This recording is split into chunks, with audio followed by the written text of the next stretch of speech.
ಉತ್ತರ ಕರ್ನಾಟಕ ನಿಜವಾದ ಕರ್ನಾಟಕ. ಯಾಕೆ ಅಂತ ಹೇಳ್ತೀನಿ ಅಂದ್ರೆ, ಇಡೀ ಭಾರತದಲ್ಲಿ ಅಥವಾ ಇಡೀ ಜಗತ್ತಿನಲ್ಲಿ ಕನ್ನಡ ಭಾಷೆ ಪರಿಚಯ ಮಾಡಿಕೊಟ್ಟಿದ್ದೆ ಉತ್ತರ ಕರ್ನಾಟಕ.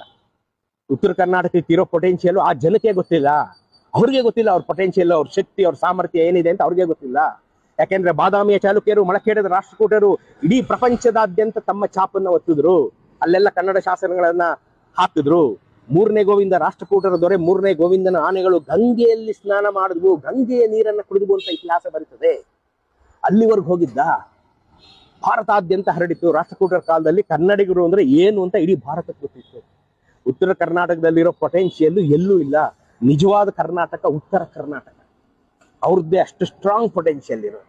ಆದ್ರೆ ನಮ್ಮ ದುರ್ವಿಧಿ, ನಮ್ಗೆ ಇನ್ನೂ ಗೊತ್ತಿಲ್ಲ. ಅದು ಗೊತ್ತಾಗ್ಬೇಕು, ಉತ್ತರ ಕರ್ನಾಟಕದವ್ರು ಎಷ್ಟು ಸ್ಟ್ರಾಂಗ್ ಇದ್ದಾರೆ ಅಂತ. ಇವತ್ತು ಈಚೆ ಬರ್ಬೇಕು. ನಾನು ಪ್ರತಿ ಸರಿ ಹೇಳ್ತೀನಿ, ಉತ್ತರ ಕರ್ನಾಟಕದ ನಿಜವಾದ ಚರಿತ್ರೆ ಈಚೆಗೆ ಬರ್ಬೇಕು. ಅದು 15ನೇ ಶತಮಾನ ನಿಂತೋಬಾರ್ದು, ಅಥವಾ 14, 13 ನಿಂತೋಬಾರ್ದು.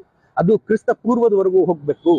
ಯಾಕೆಂದ್ರೆ ಸಾಮ್ರಾಟ್ ಅಶೋಕ ಉತ್ತರ ಕರ್ನಾಟಕಕ್ಕೆ ಬಂದು ತನ್ನ ಕೊನೆಯ ದಿನಗಳನ್ನ ಕಳೀತಾನೆ ಸನ್ನತಿಯಲ್ಲಿ. ಅನ್ಬೇಕಾದ್ರೆ ಉತ್ತರ ಕರ್ನಾಟಕ ಎಷ್ಟು ಸ್ಟ್ರಾಂಗ್ ಇರಬೇಕು. ಚಂದ್ರಗುಪ್ತನ ಮೌರ್ಯನಿಗೆ ತನ್ನ ಶಸ್ತ್ರಾಸ್ತ್ರಗಳಿಗೆ ಸಂಡೂರಿನ ಬೆಟ್ಟಗಳಿಂದ ನಾವು ಅದಿರನ್ನ ಕೊಟ್ಟಿದ್ದೀವಿ. ಉತ್ತರ ಕರ್ನಾಟಕ ಎಷ್ಟು ಸ್ಟ್ರಾಂಗ್ ಆಗಿದೆ.